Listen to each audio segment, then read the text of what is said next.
The U.S. Federal Reserve has kept its key rate unchanged for the fourth straight meeting in June, citing economic uncertainty stemming from Trump's tariff policy and rising inflation.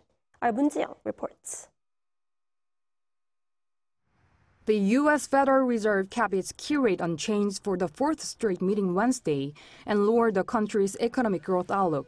This keeps the rate in the 4.25 to 4.5% range and marks the fourth consecutive rate freeze since Trump took office, despite pressure to make cuts.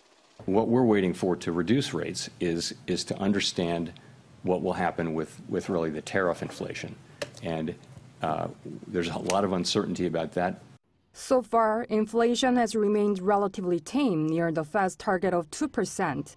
However, economists warn it may take months for the effects of tariff to be felt. Inflation has also seen recent upward pressure from rising oil prices driven by the conflict between Israel and Iran. However, Fed officials still foresee 2 interest rate cuts by the end of this year, the same as they projected in March.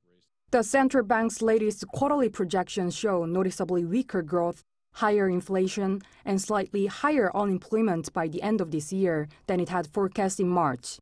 For this year, Fed officials expect inflation to rise to 3%, unemployment to increase to 4.5%, and growth to slow to 1.4%. The Fed also projects GDP to grow by 1.4% in 2025, down from 1.7% projected in March.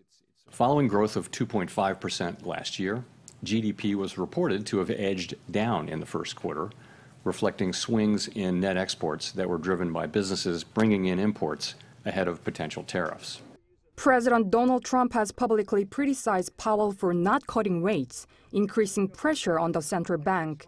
But the Fed chairman dismissed the criticism, saying, quote, "We are in a good place."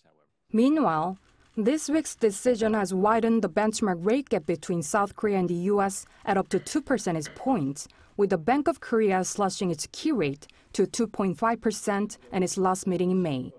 Moon Ji-young, Arirang News.